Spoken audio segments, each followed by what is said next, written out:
We're going to start. We're going to start with the mindset for farm managers, which I call the 28 farm management fundamentals for farm managers.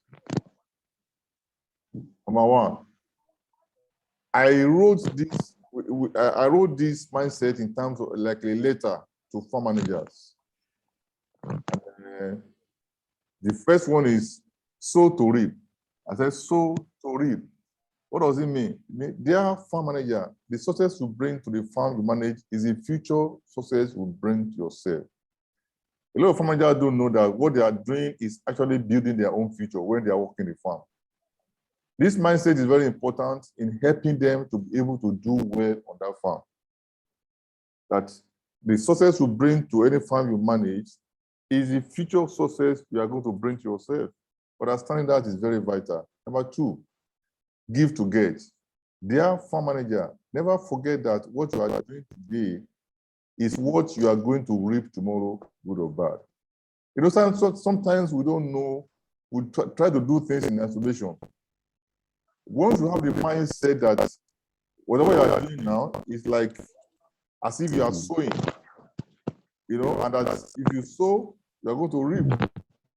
So this mindset is very important for every farm manager who are going to succeed to have. You need to have this mindset of giving to get, giving to get. And number three, be bright, future-minded.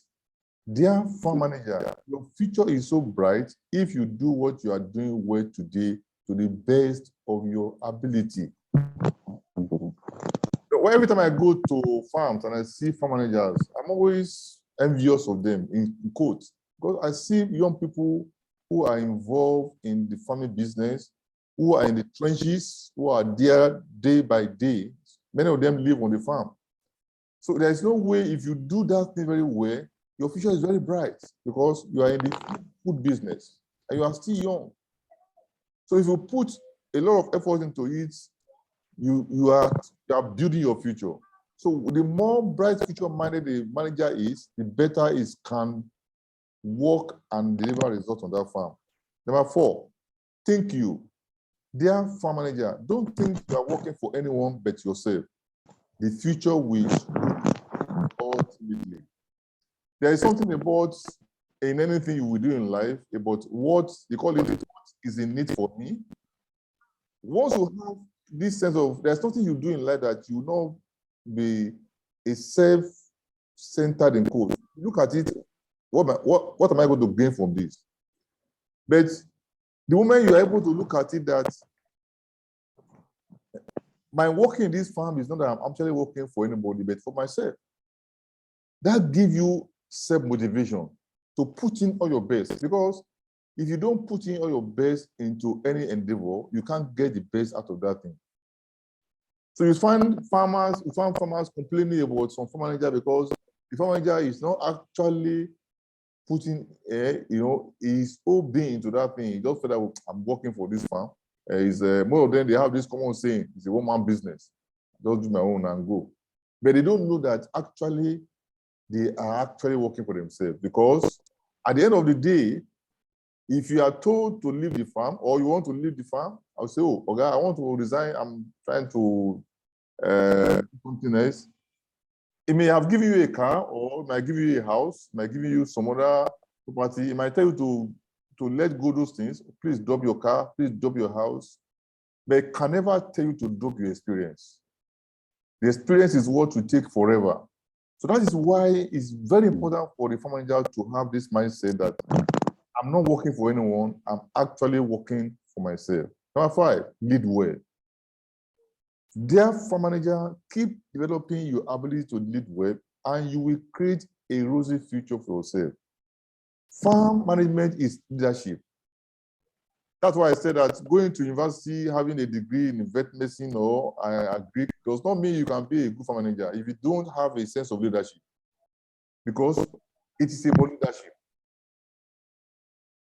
It's about leadership. And I always tell people that farming business don't succeed. What succeeds is the people. And being led by the farm manager who's a leader. If the farm owner is not the leader and the farm manager is not the leader, that farm will collapse because it's more than science. You have to also be able to lead well. So lead well. Number 5, be unstoppable. It's very important. Dear farm manager, don't let anything or anyone stop you from doing good where you are now, because that is how you will get to where you want to be tomorrow. No, when people come to our farm management training, they always tell us that, okay, I'm trying to do my best, but they're not giving me any chance to do the best. We have a lot of scenarios that many farm managers who are telling us about how they are not being allowed to do what they want to do. I say, fine. You have to have the mindset that if I want to achieve something and somebody is blocking me, I don't become that people. I need to look for other ways to me to get to where I'm going to. For example, assuming you want to do something on the farm as a farm manager, you feel that if you do that thing, it's going to take the farm to the next level, and the owner is not cooperating.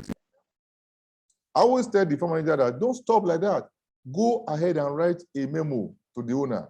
This is my plan. This is my proposal, what I want to do. Let it be on paper.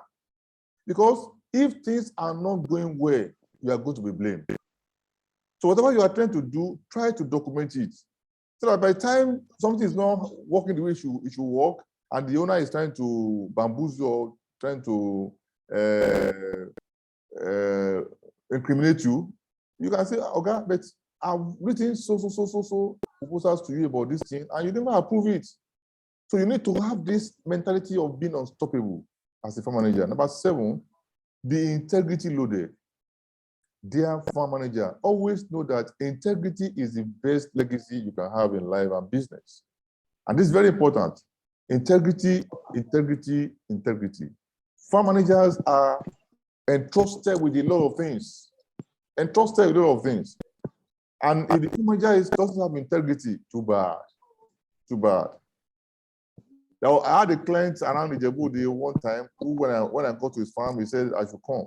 He took me to about 3 pens and showed me the pens that were there. I said, doctor, can you notice something? Well, I said, I noticed that some of these bears are younger than the other. I said, well, I said, thank you very much. He said, you know what happened? I traveled out of the country and I told my farm manager to help me coordinate the point of lay we're about to buy. And only for me to realize that this guy bought a mixture of point of lay with point of cage. And, and by the time he was able to do the calculation, the guy had made away with about 1.5 million.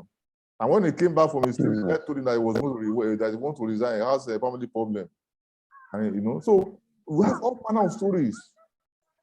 Because when there is no integrity, that farm manager is dangerous for any farm. A farm manager who doesn't have integrity will wreck that farm. Take for example, I have a client now that I'm trying to arrange for the man himself to take control of the feed. Because if you have a farm, you have a very big farm, and you don't know what is happening with your feed, that takes about 75% of your expenses. You dedicated it to a manager who's fraudulent.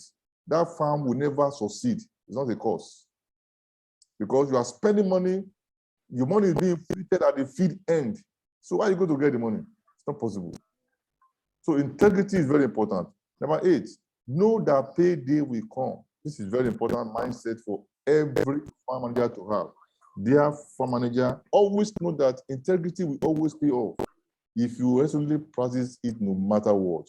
Number 9, develop ability. Dear farm manager, keep developing the ability to manage resources entrusted to you so that you know how to do it for yourself tomorrow. It's about capacity building. Capacity building. And that's why I always said the farm manager that even if you are not, you should try and press for you to be trained. But if you're not giving opportunity, train yourself. Because as a farm manager, you need to demonstrate capacity. And if you don't build your capacity, you can't give it out. You can't give what you don't have. So it's a lifelong pastime as somebody who working in the agri sector to keep developing your ability.